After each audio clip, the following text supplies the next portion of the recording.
আসসালামু আলাইকুম বন্ধুরা, আশা করি সবাই সুস্থ আছেন। বন্ধুরা, স্ক্রিনে বর্তমানে আপনারা যে অত্যাধুনিক অস্ত্রটি দেখছেন, এটার নাম হলো সি-র্যাম বা কাউন্টার রকেট আর্টিলারিয়ান মর্টার।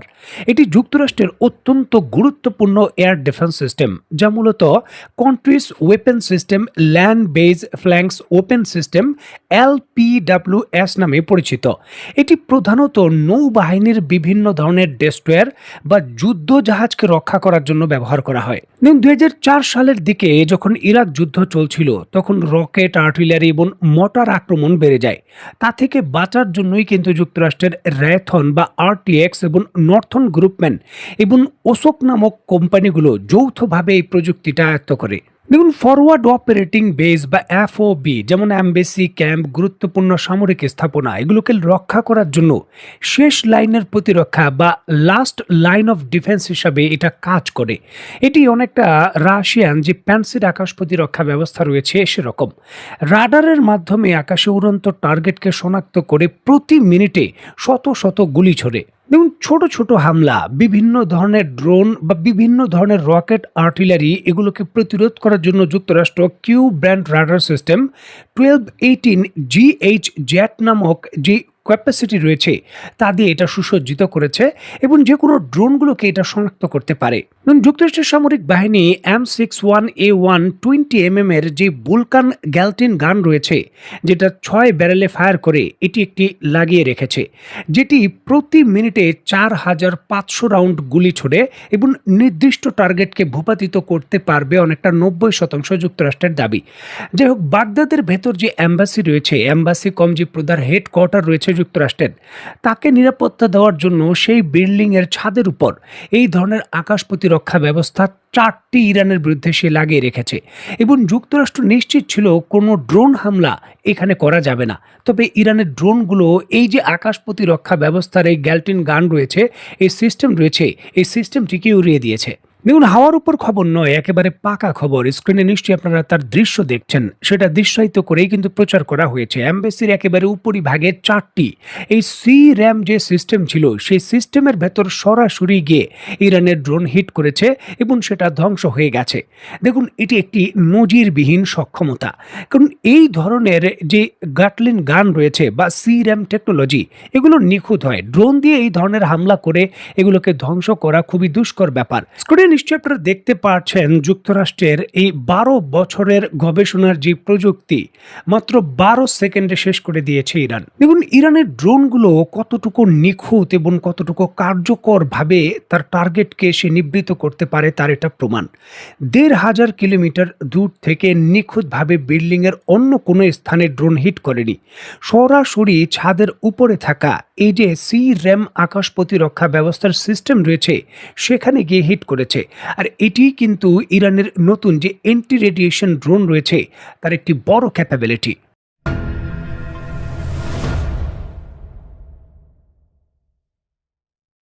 দেখুন, এই যে ইরাকের ভেতর অবস্থিত বাগদাদের এই অ্যাম্বাসিতে ইরান এই শক্তিশালী হামলা করলো, এটি কিন্তু যুদ্ধক্ষেত্রের আরেকটি নতুন কৌশলের প্রতিফলন। কারণ এই মার্কিন দূতাবাস অলরেডি খালি, এখান থেকে সকল ধরনের কর্মীদের যুক্তরাষ্ট্র অনেক আগেই সরিয়ে নিয়েছে। মানে এখানে হামলা করলে সরাসরি যুক্তরাষ্ট্রের যেই সকল কর্মকর্তা রয়েছেন তাদের যে কোনো ক্ষয়ক্ষতি হবে এই ধরনের কোনো সম্ভাবনা নেই। নিরাপত্তা কর্মী হয়তো কেউ আছেন, তবে এর বাইরে কোনো ধরনের যে সকল প্রত্যক্ষ জনসম্পদ যুক্তরাষ্ট্রের তারা কিন্তু নেই। প্রশ্ন হলো, ইরান কেন তারপর হামলা করলো? দেখুন, ইরান যুক্তরাষ্ট্রকে একটি পরিষ্কারভাবে বার্তা দেওয়ার জন্যই এই হামলা করেছে। দীর্ঘ 10 বছরের গবেষণা তোমাদের যে সি-র্যাম প্রযুক্তি, যে প্রযুক্তি মধ্যপ্রাচ্যের বিভিন্ন ধরনের ভবন এবং আরও অ্যাম্বাসিতে, যেখানে যুক্তরাষ্ট্রের বিভিন্ন ধরনের সামরিক কর্মকর্তা রয়েছে, তার নিরাপত্তায় তোমরা অ্যাডজাস্ট করে রেখেছ, সেগুলো কাজে আসবে না। তোমাদের এই আকাশ প্রতিরক্ষা ব্যবস্থা কাগজে কলমের সক্ষমতা অনেক হতে পারে, যুদ্ধক্ষেত্রের বাস্তবতা কিন্তু কোনো কিছুই নেই। তার প্রমাণের জন্যই এই অ্যাম্বাসির এই যে আকাশ প্রতিরক্ষা ব্যবস্থা রয়েছে সেটাকে এইভাবে ধসিয়ে দিয়েছে ইরান। এছাড়াও যুক্তরাষ্ট্রের যে বিমান প্রতিরক্ষা ব্যবস্থা রয়েছে, বিশেষ করে সকল যুদ্ধ জাহাজের প্রধান অন্যতম অস্ত্র হলো এই সি র্যাম আকাশ প্রতিরক্ষা ব্যবস্থা। স্ক্রিনে নিশ্চয় আপনারা পরিষ্কারভাবে দেখতে পাচ্ছেন যুক্তরাষ্ট্রের ডেস্ট্রয়ার জাহাজ থেকে শুরু করে যুক্তরাষ্ট্রের বিমানবাহী রণতরী, সকল আকাশ প্রতিরক্ষা ব্যবস্থার একেবারে শেষ লাইন অফ ডিফেন্স যেটাকে অ্যাক্টিভ করে যুক্তরাষ্ট্র আশা ভরসা রাখে সেটাই হলো এই সিরাম। এটি কিন্তু তার একেবারে শেষ আশার স্থল। এটাকেও ইরান তার প্রযুক্তির মাধ্যমে বিট করে দিয়েছে। আর এটি যুক্তরাষ্ট্রের যে সকল যুদ্ধ জাহাজ বর্তমানে ভাসমান অবস্থায় ইরানের বিরুদ্ধে ভারত মহাসাগর বা আরব সাগরে যুদ্ধ করার প্রচেষ্টা করছে, তাদের জন্য একটি বড় ধরনের অ্যালার্মিং ঝুঁকি। যে কোনো মুহূর্তে এই ড্রোনগুলোর, ইরানের নতুন এন্টি রেডিয়েশন ড্রোনগুলো শায়দ 238 এন্টি রেডিয়েশন ড্রোন, এগুলো কিন্তু গিয়ে হিট করবে।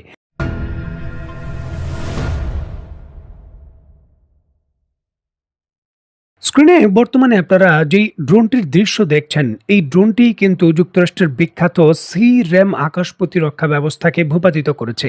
এই ড্রোনটির নাম হলো শায়দ 238। এটি ইরানের একটি আধুনিক জেট চালিত ওয়ান ওয়ে অ্যাটাক ড্রোন বা কামাকাজি লুটারিং এমিনিশন। এবং দেখতে ইরানের শায়দ 136 ড্রোনের মতো হলেও এটার কিন্তু পুরোপুরি সক্ষমতা অন্য লেভেলের।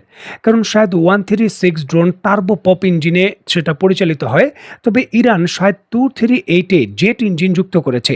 এটির রাশিয়ার ভেরিয়েন্টও আছে গোরান 3 নামে। দেখুন, ইরানের শায়দ 136 ড্রোনের যে গতি সেটা ঘন্টায় 190 কিলোমিটার সর্বোচ্চ।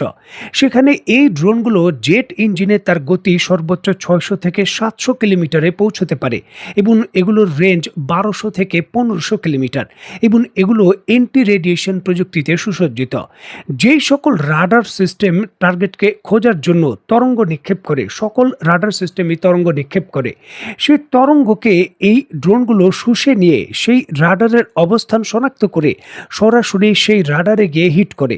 মানে বিল্ডিং বা কোনো স্থাপনার অন্য কোনো স্থানে এই ড্রোন গিয়ে হিট করবে না, সরাসরি রাডার সিস্টেম আকাশ প্রতিরক্ষা ব্যবস্থার যে সকল ইকুইপমেন্ট থাকবে সেখানে গিয়ে সরাসরি হিট করবে।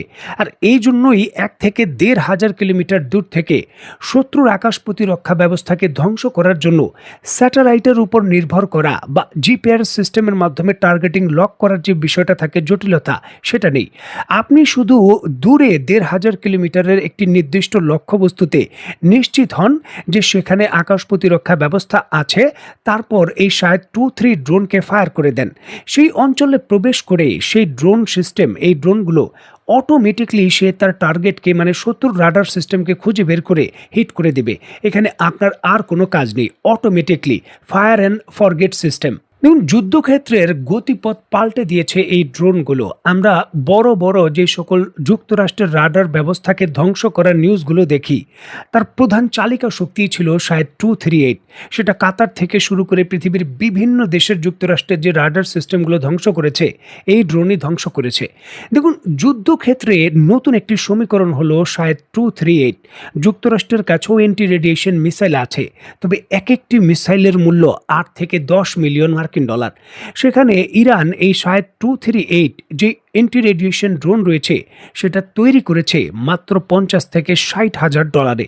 দেখুন, $8 মিলিয়ন যুক্তরাষ্ট্রের একটি এন্টি রেডিয়েশন মিসাইলের দাম। সেই তুলনায় ইরান 160টি এই ধরনের ড্রোন ক্রয় করে, তৈরি করে সেটা বানিয়ে নিক্ষেপ করতে পারবে। মানে যুদ্ধের সমীকরণে, অ্যাটাকিং পাওয়ারে ইরান যুক্তরাষ্ট্র থেকেও অনেকটা এগিয়ে। এটা কিন্তু সমীকরণে বড় ধরনের প্রভাব ফেলছে। এখন দেখার বিষয়, এই ধরনের শক্তিশালী যে ড্রোন ইরান এখন ব্যবহার শুরু করেছে, এর বিরুদ্ধে যুক্তরাষ্ট্র কি করে টিকে থাকে। তো বন্ধুরা, আজকের মতো বিদায়। নতুন কোনো ভিডিও নিয়ে আবার দেখা হবে। সেই পর্যন্ত সবাই ভালো থাকবেন, সুস্থ থাকবেন এবং বাংলাদেশকে ভালোবাসবেন। আল্লাহ হাফেজ।